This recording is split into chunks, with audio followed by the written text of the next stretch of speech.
No vídeo de hoje você vai compreender como funciona a estratégia de investimento do maior investidor ainda vivo, o senhor Warren Buffett. Então fica comigo até o final desse vídeo, que é extremamente importante que você compreenda todos os detalhes para você internalizar isso na sua filosofia de investimento. Beleza? Então, primeiro ponto que a gente tem aqui, o que é o buy and hold? Então, buy and hold, para quem manja de inglês mesmo, mas tem que manjar muito, buy é comprar e hold é segurar. Ou seja, quando a gente vai para essa lógica de filosofia de investimento, a gente está comprando e mantendo esse investimento com o passar do tempo. A gente não fica lá louco olhando para o home broker, agora subiu um pouquinho, aí eu vendo, quando bateu o topo e papapá, e todo aquele papo lá de ficar toda hora olhando no mercado, as noticiazinhas a cada segundo ali acabam mexendo no mercado e você fica maluco. Não, a pegada não é essa, a pegada é comprar e segurar. Mas é de qualquer jeito? É simplesmente só comprar e segurar e deu? Não, a gente precisa avaliar vários critérios, fazer reavaliações periódicas para que a gente possa manter esse investimento com qualidade, né? Porque se a gente compra qualquer coisa e só mantém, a chance de dar merda é bastante grande, concorda ou não? Então vamos compreender aqui. Então, o que é?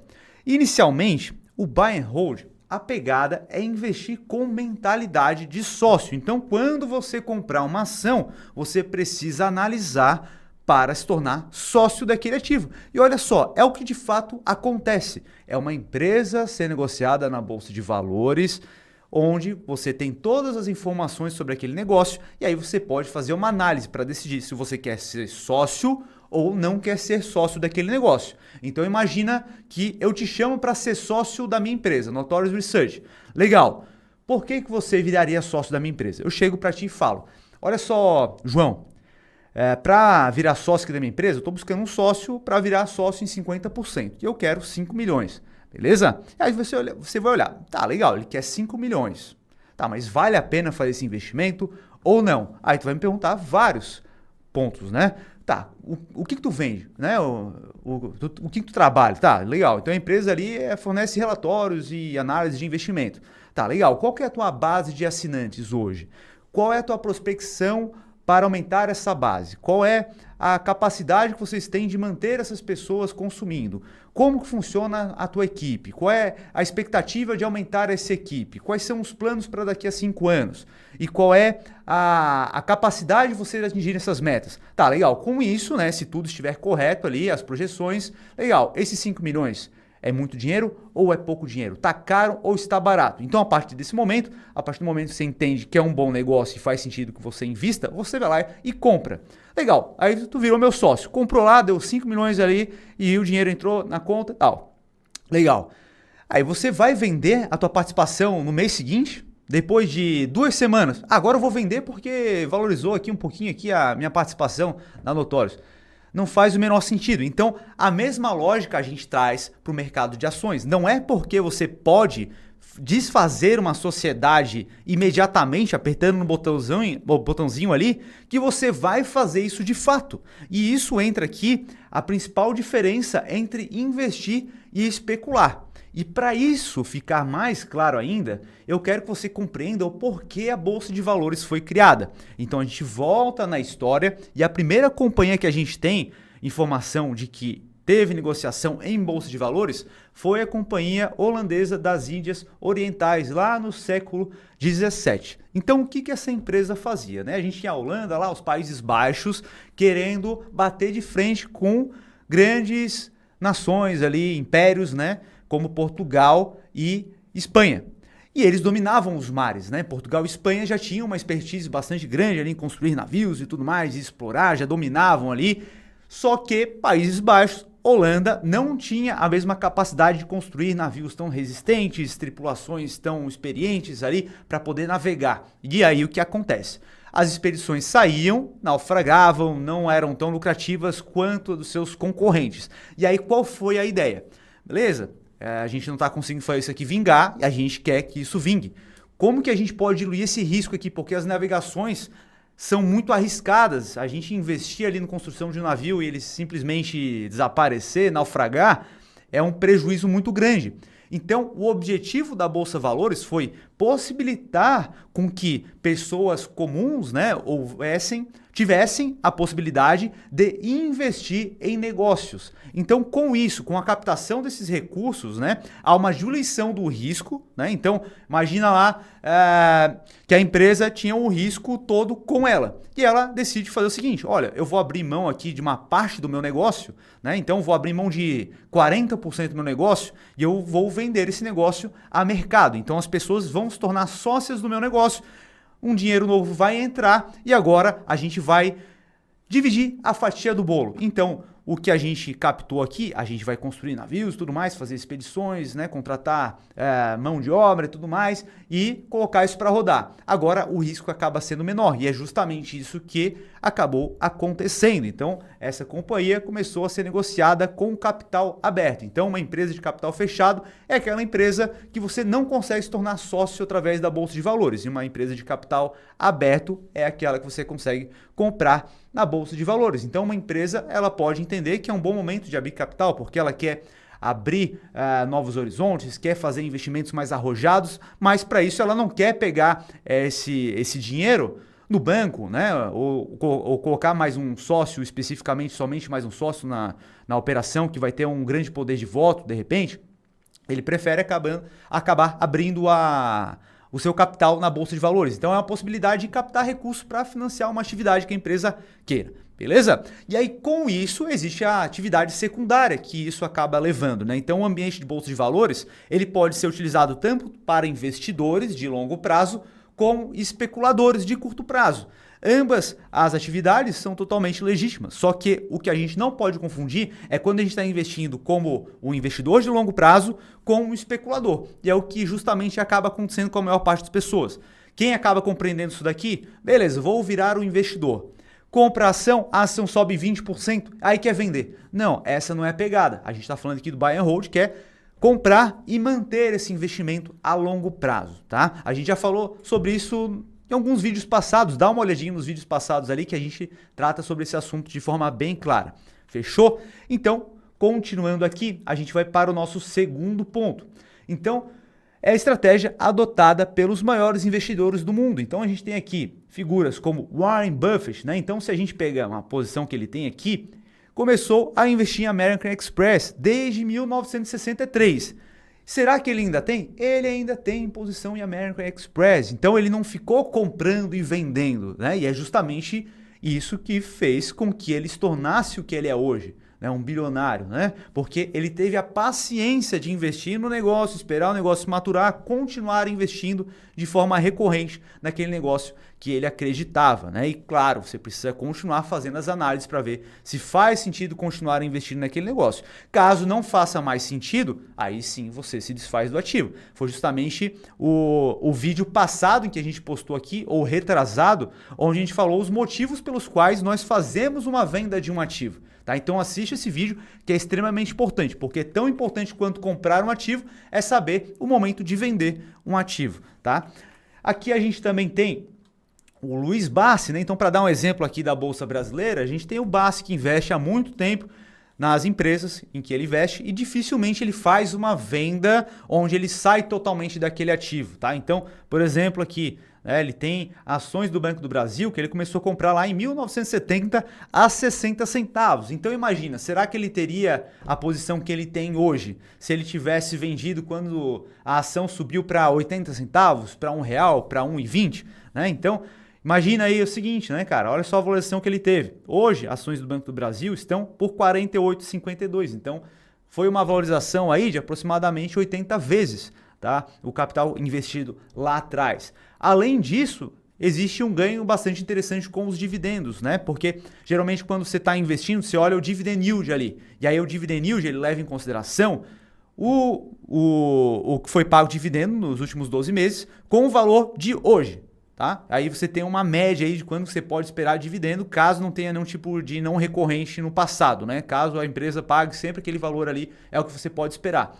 E aí o que acontece, né? Quando você investe visando longo prazo, você faz um preço médio bem baixo desse teu ativo, né? Porque se a empresa é boa, continua crescendo, naturalmente o preço dela vai se valorizando com o passar do tempo. Então imagina que ele começou a investir lá com não sei o preço médio dele, né? Vamos só sugerir aqui, vamos fazer uma extrapolação aí, só para a gente ter uma média aí e conseguir compreender como que funciona essa lógica.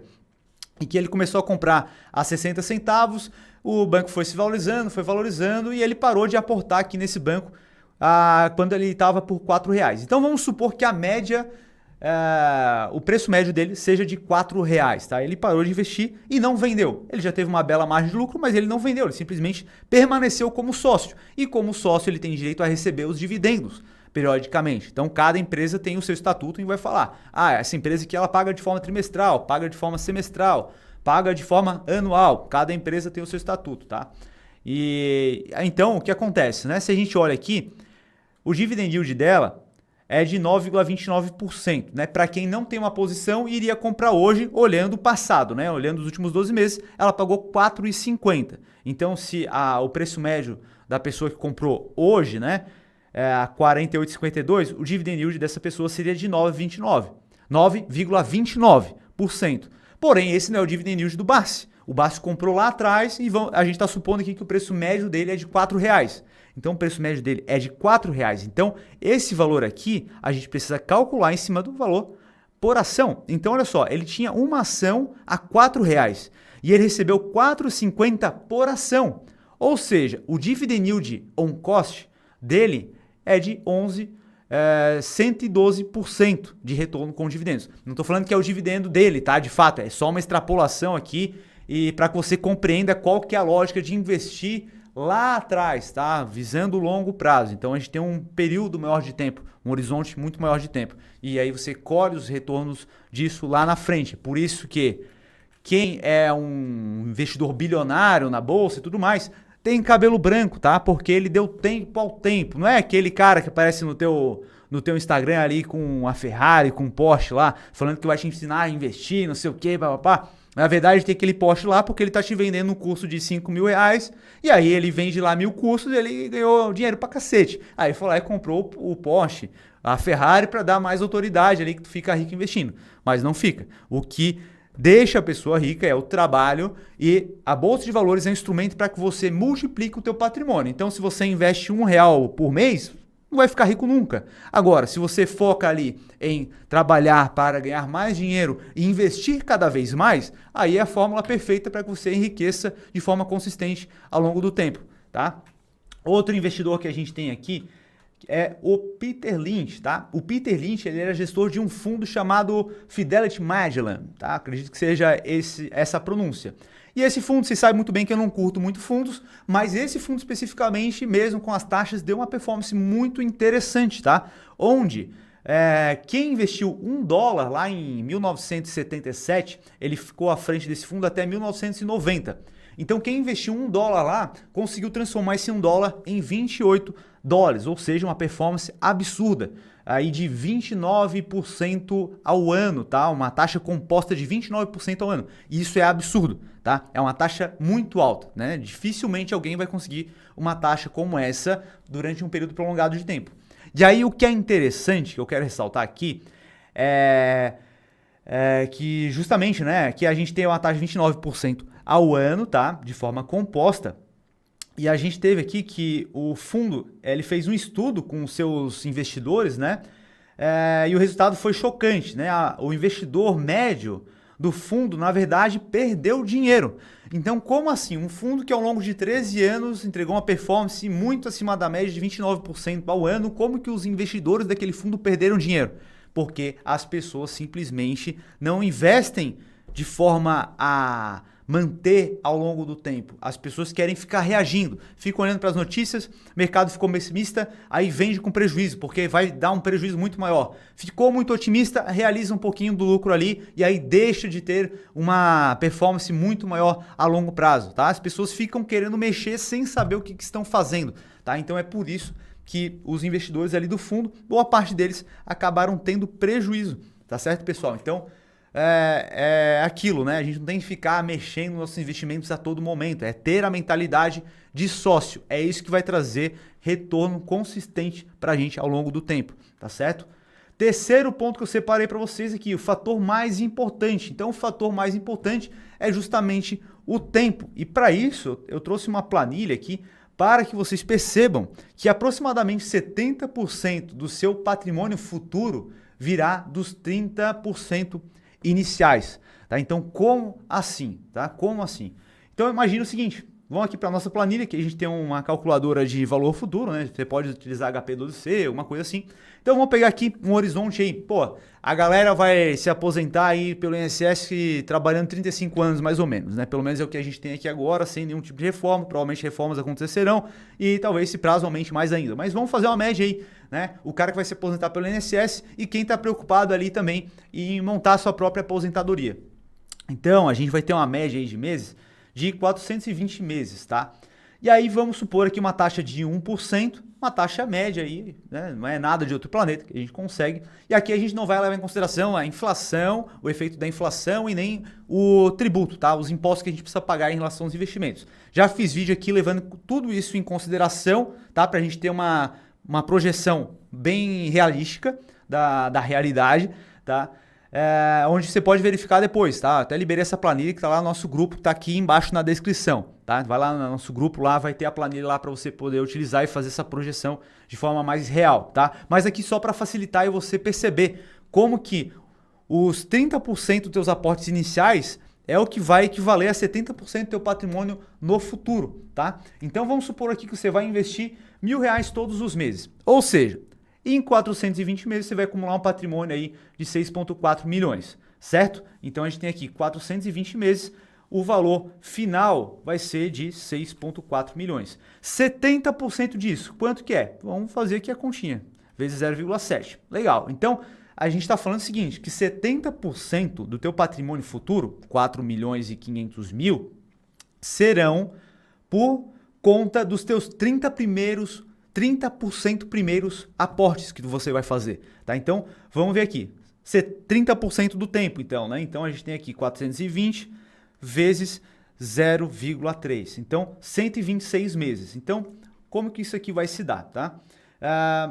Vamos colocar aqui 126, então a gente vai chegar a R$ 250.342. Esse daqui, ó, o valor de 30% do tempo, tá bem longe do teu patrimônio final de 70%, mas é esse valor aqui que vai ser responsável por 70% do teu patrimônio total. Então, se você parasse de investir, né, depois de 126 meses, ou seja, aí, 10 anos praticamente, então se você tem 20 anos e parou de investir R$1.000 todos os meses, parou de investir aos 30, ou tinha 30, parou de investir aos 40, tinha 40, parou aos 50, né? E aí teve todo esse tempo ao longo do tempo, né, de 35 anos ainda, você acumularia esse valor aqui, tá? Então, só para a gente finalizar aqui, tá? Então, vamos aqui só para a gente tirar a prova real. Então, investimento mensal, imagina, pô, legal, acumulei aqui durante 126 meses, R$250 mil, não vou mais investir R$1.000. Não vou mais investir R$1.000. Então, aqui investimento mensal agora é 0. Taxa mensal permanece lá 1%. O valor inicial vai mudar agora, vai ser esse 250.342 aqui. Legal, colocamos lá. Meses, quanto que falta lá? Tempo restante. Então, a gente tem 420 menos 126, 294. 294 meses. Ou seja, a gente vai ter um valor final lá, sem aportar mais nenhum real, depois de acumular 10 anos, de 4.666.000, né? 72,5% é o que representa daquele valor total lá, caso você continue investindo os R$1.000, tá? Então perceba como o tempo é importante, tá? A gente precisa começar a investir o quanto antes para que a gente possa ter o poder dos juros compostos trabalhando a nosso favor, tá? E agora eu quero saber o seguinte, cara, tem uma missão para te dar, que é se inscrever aqui no canal. Se você curtiu o vídeo até agora, se inscreve aqui no canal, aperta no botãozinho vermelho ali, ativa a notificação também. E se você curtiu o vídeo, deixa um dedo like para eu saber se te ajudou de alguma forma aí. Compartilha com um amigo, se não gostou, compartilha com um inimigo. Beleza? E agora vá lá no meu Instagram, que é esse daqui embaixo, ó, o Fê Guimarães. Eu abro caixinha de perguntas todos os dias lá pra gente trocar uma ideia. Vai lá e a gente conversa por lá também, beleza? Agora eu vou deixar um vídeo aqui embaixo que eu acredito que vai gostar. A gente se vê no próximo vídeo. Valeu, abraço!